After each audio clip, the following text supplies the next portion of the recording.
नमस्कार प्यारे मित्रों, वेदना चैनल में आपका स्वागत है। मेरी आज की कहानी है काकी का करवा चौथ। हमेशा की तरह करवा चौथ से एक दिन पहले काकी करवा चौथ का सारा सामान ले आई।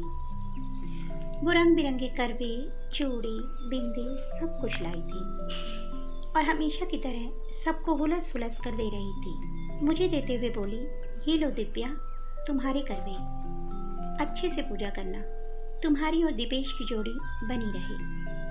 मैंने उनके पैर छू करके करवे ले लिए। तभी मेरा ध्यान बाकी बचे सामान पर गया। सामान तो खत्म हो गया था। मैंने काकी की ओर आश्चर्य से देखकर पूछा, काकी, और आपके करवे? इस बार से मैं करवा चौथ नहीं रहूंगी, काकी ने दृढ़ता से कहा। मैं अवाक से उनकी ओर देखती रह गई। मुझे इस तरह घूरते देखकर मेरे मन में उठ रहे प्रश्नों के ज्वार को काकी समझ गई। वो मुस्कुराकर बोली, नित्से ने कहा है, आशा बहुत खतरनाक होती है, वो हमारी पीड़ा को कम होने ही नहीं देती। काकी की घोर धार्मिक किताबों के अध्ययन से चाणक्य और फिर नित्से तक की यात्रा की मैं साक्षी रही हूँ। तभी अम्मा का स्वर गूंजा, नित्से? अब ये मुआ नित्से कौन है जो हमारे घर के मामलों में बोलने लगा? मैं? काकी? अम्मा और नित्से को वहीं छोड़कर अपने कमरे में चली गई। मन बहुत भारी था। कभी लगता था जी भर के रोऊं उस क्रूर मजाक पर जो काकी के साथ हुआ, तो कभी लगता था जी भर के हंसूं, क्योंकि काकी के इस फैसले से एक नए इतिहास की शुरुआत तो होनी थी। विडंबना है कि दुख से बचने के लिए चाहे हम झूठ के कितने ही घेरे अपने चारों ओर पहन लें, इससे मुक्ति तभी मिलती है जब हमें सच को स्वीकार कर उसे टकराने की हिम्मत आ जाती है। मन की वह पोह में खिड़की के पास बैठ गई। बाहर चांद दिखाई दे रहा था, शुभ्र, धवल, निर्मल। तभी दीपेश आ गई। मेरे गले में बाहें डालकर बोले, देखो तो आज चांद कितनी जल्दी निकल आया है, पर कल करवा चौथ के दिन बहुत सताएगा। कल सब इंतजार जो करेंगे इसका। मैं दीपेश की तरफ देखकर मुस्कुरा दी। सच, इंतजार का एक एक पल एक एक घंटे की तरह लगता है। फिर भी चांद के निकलने का विश्वास तो होता ही है। अगर यह विश्वास भी साथ ना हो तो इस अंतहीन इंतजार की व्यवस्था वही समझ सकता है जिसने इसे भोगा हो। मनतीब की ट्रेन में सवार हो गया और तेजी से पीछे की ओर दौड़ने लग गया। छुप छुप छुप छुप। आज से 6 साल पहले जब मैं बहू बनकर इस घर में आई थी, तब अम्मा के बाद काकी के ही पैर छुए थे। अम्मा ने तो बस खुश रहो कहा था, परंतु काकी ने सर पर हाथ फेरते हुए आशीर्वादों की झड़ी लगा दी। सुहाग, प्रेम और सदा साथ के आशीर्वाद। टीचर हूँ, इतने अलग उत्तर पर ध्यान जाना तो स्वाभाविक ही था। तभी किसी के शब्द मेरे कानों में पड़े, अभी नई नई आई है, इसको काकी के पैर क्यों छुआ दिए? कुछ तो शगुन अपशगुन का ध्यान रखो। मेरी जिज्ञासा और बढ़ गई। मौका मिलते ही छोटी ननद से पूछा, ये काकी बहुत प्रेम में ही है क्या? इतने सारे आशीर्वाद दे दिए। ननद मुंह बिचकाकर बोली, तुम्हें नहीं, खुद को आशीर्वाद दे रही होंगी, या कहो भड़ास निकाल रही होंगी। काका तो शादी की पहली रात के बाद ही उन्हें छोड़कर चले गए। तब से जाने क्या क्या चोचले करती रहती हैं लाइमलाइट में आने को। शादी का घर था, काकी सारा काम अपने सर पर लादे इधर उधर दौड़ रही थी और घर की औरतें बैठे बैठे चौपाल लगाने में व्यस्त थी। उनकी बातों का एक ही मुद्दा था, काकी पुराण। नई बहू होने के कारण उनके बीच बैठना और उनकी बातें सुनना मेरी व्यवस्था थी। काकी को काका ने पहली रात के बाद ही छोड़ दिया था, यह तो मुझे पता था, पर इन लोगों की बातों से मुझे ये भी पता चला कि भले ही काकी हमारे साथ रहती हूँ, पर परिवार में किसी के बच्चा हो, शादी हो, गमी हो, काकी बुलाई जाती हैं काम करने के लिए। काकी पूरी जिम्मेदारी से काम संभालती हैं। काम कराने वाले अधिकार से काम लेते, पर उन्हें इस काम का सम्मान नहीं मिलता था। हवा में ही यही जुमले उछलते। कुछ तो कमी रही होगी देह में, तभी तो काका ने पहली रात के बाद ही घर छोड़ दिया। चलते हैं, बताती नहीं है, हमारे घर का लड़का सन्यासी हो गया। कोई एहसान नहीं करती है, अपने पाप को घर का काम कर करके कम करना ही पड़ेगा। एक औरत जो न विधवा थी न सुहागन, विवश थी, सब सुनने को, सब सहने को। मेरा मन काकी की तरफ खींचने लगा। मेरी और उनकी अच्छी दोस्ती हो गई। वे उम्र में मुझसे 14-15 साल बड़ी थी, पर हमारी दोस्ती में कभी बाधा नहीं आई। मैं काकी का दुख बांटना चाहती थी, पर वो तो अपने दुख पर एकाधिकार जमाई बैठी थी। उनका दर्द साल में एक ही बार फूटता, करवा चौथ के दिन, जब वो छलनी से चांद को देख उदास सी हो थाली में चलनी वापस रख देती। फिर जब वो हम सबको अपने अपने पतियों के साथ पूजा करते देखती, तब उनका दर्द पिघल कर आंखों के रास्ते बह निकलता। अम्मा हमेशा कहा करती, अब शगुन करती है, उसके सामने पूजा न किया करो, नजर लग जाएगी। अपने बारे में सोचती है, बबुआ के बारे में नहीं। कितना खुश मिजाज था, शेर शायरी का कितना शौक था, ऐसे कैसे सन्यासी हो गया? कुछ तो कमी रही होगी इसमें। बेचारा कुछ कह न सका, बस चिट्ठी छोड़ गया। मैं सन्यास लेना चाहता था, मेरी शादी की इच्छा नहीं थी, आप लोगों ने जबरदस्ती करा दी। मैं जा रहा हूँ, मैं अपना और इसका जीवन बर्बाद नहीं कर सकता, कहकर अम्मा रोने लगती। मुझे काकी पर दया आने लगती। काका ने तो अपनी इच्छा से सन्यास ले लिया, पर काकी का सन्यास, अवांछित सन्यास, उसके बारे में कोई क्यों नहीं सोचता? उनका जीवन तो बर्बाद हो गया ना। एक बार मैंने ही हिम्मत करके काकी से पूछा, पर वो बात को टाल गई। काकी कितने व्रत करती थी, कितनी मालाएं जपती थी, तपती धूप में नंगे पैर मंदिर की परिक्रमाएं करती थी, कितनी मनौती मांगती थी कि काका घर लौट आए। मैं सोचती कि काकी का प्रयास व्यर्थ है, वो धार्मिक से ज़्यादा धर्म भीरू होती जा रही है। ऐसा न करो, वैसा न करो, भगवान नाराज हो जाएंगे, मैं उन्हें समझाती। ईश्वर कभी इन बातों से नाराज नहीं होते। उनका मन मजबूत करने के लिए मैंने काकी की किताबों से दोस्ती करा दी। शुरू में तो वो सिर्फ मेरा मन रखने के लिए पढ़ती, पर बाद में उनका मन किताबों में रमने लगा। वो धर्म से अध्यात्म की ओर मुड़ी, मालाएं कम होने लगी, जीवन दर्शन स्पष्ट होने लगा, उनके व्यक्तित्व में एक स्थायित्व आने लगा। पिछले करवा चौथ को तो वो रोई भी नहीं थी, और इस बार ये ऐलान। ज्ञान सच को स्वीकारने का साहस देता है। झूठ कितना ही मीठा हो, पर है तो अस्तित्व विहीन। अब सोएगी नहीं क्या? दिवेश के प्रश्न से मेरी तंद्रा टूटी।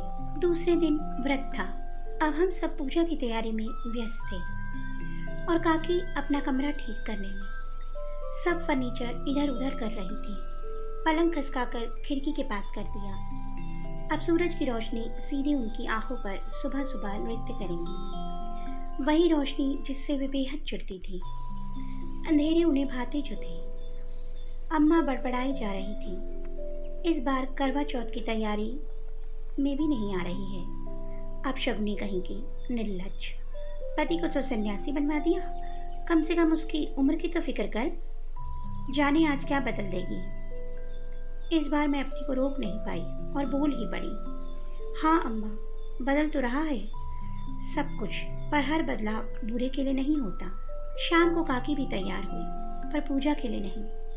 भारी कामदार साड़ी की जगह सूती कल्फ लगी साड़ी, खनखनाती चूड़ियों के स्थान पर 2 कड़े, व दूसरे हाथ में घड़ी, माथे पर बड़ी लाल बिंदी की जगह छोटी सी मैचिंग बिंदी। हमेशा की तरह पूजा के समय आई भी नहीं। पूजा के बाद सबके साथ छत उतरकर जैसे ही मैं उनके पांव छूने झुकी, अम्मा बोल पड़ी, अरे इस अपशगुनी के पैर न छुओ, देखो करवा चौथ के दिन भी क्या भेष बना है हमारे बबुआ। अम्मा अब बस भी करो, मैंने अम्मा की बात बीच में काटते हुए कहा। काकी जो सब सुन रही थी कहने लगी, बोलनी तो दिव्या, बोलनी तो। अब मुझे कोई फर्क नहीं पड़ता, बल्कि आज तो मैं बताऊंगी, उससे आप सबको फर्क पड़ेगा। खाना खा के आप सब बैठक में आ जाइएगा। काकी की बात सुनकर हम सब सकते में आ गए। करवा चौथ पर इतनी जल्दी खाना शायद ही हमने कभी खाया हो। आधे घंटे में हम सब बैठक में हाजिर थे। काकी टीवी पर कौन बनेगा करोड़पति देख रही थी। हम सबको देख वॉल्यूम कम कर बैठने का इशारा किया। हमारे बैठते ही उन्होंने धीरे धीरे कहना शुरू किया, जब से मैं इस परिवार में आई हूँ, ताने, उल्हाने और उपेक्षा के अलावा मुझे कुछ नहीं मिला। मैंने सब सहन किया, इस इंतजार में कि शायद मेरे पति वापस लौट आए, जिससे मेरे ऊपर लगे सारे धाग धुल जाए। उसके अलावा मैं कैसे सिद्ध करती खुद को। ऊपर से बचपन से सुना था कि पूजा, व्रत, उपवास सारी परिस्थितियां बदल देते हैं। मैं न जाने कितने व्रत करती गई कि मेरे पति वापस आ जाए। हर करवा चौथ पर मेरी सब्र का बांध टूट जाता, जब मेरा मन खुद से प्रश्न करता, मैं क्या हूँ, कुमारी, सुहागन या विधवा? मैं नहीं जानती थी कई बार नसीब हमारा साथ इसलिए नहीं देता क्योंकि ईश्वर ने हमारे कुछ और ही रोल सोच रखे होते हैं। हम अज्ञानतावश उस लकीर पर चलते हैं और दुख ढोते रहते हैं। पर हमारा बबुआ, अम्मा कुछ कहती इससे पहले ही काकी ने उन्हें हाथ से चुप रहने का इशारा किया। उन्होंने आगे बोलना शुरू किया। उनका एक एक स्वर शांत, संयत और बहुत गहराई लिए हुआ था। अम्मा, आपके बबुआ और मेरे पति ने संन्यास नहीं लिया है। शादी की रात आपके बबुआ मेरे सामने गिड़गिड़ाने लगे, नेहा, मैं तुमसे प्यार नहीं करता, मैं सुधा से प्यार करता हूँ। मेरा बच्चा सुधा के पेट में पल रहा है। मैं शादी नहीं करना चाहता था, पर पिताजी की मृत्यु के बाद परिस्थितियाँ कुछ ऐसी बनी कि मैं अम्मा का दिल तोड़ नहीं सका। मैंने शादी को हाँ कह दी, पर इससे बचने के उपाय खोजता रहा। मैं जानता हूँ कि ये मेरा दोष है। मैंने सही फैसला लेने में देर कर दी। फिर भी अगर आज मैं तुम्हें नहीं छोड़ूंगा तो 4 जिंदगियां बर्बाद हो जाएगी। सुधा आत्महत्या कर लेगी। मैं तुम्हें कभी प्रेम नहीं कर पाऊंगा। साथ रहते हुए भी हम अजनबी ही रहेंगे। इसलिए मैं जा रहा हूँ सुधा के पास। हम चेन्नई में रहेंगे। मैंने सब व्यवस्था कर ली है। मैं चिट्ठी लिख दूंगा कि मैं संन्यास ले रहा हूँ।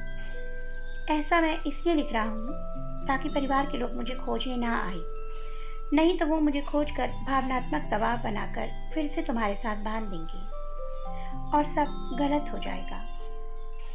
मेरे आंसू झरने लगे। मैं उनकी तरफ देखती ही रही। वो फिर बोली, देखो, मैं जानता हूँ तुम एक संस्कारी लड़की हो। मैं तुम्हारा हित नहीं करना चाहता।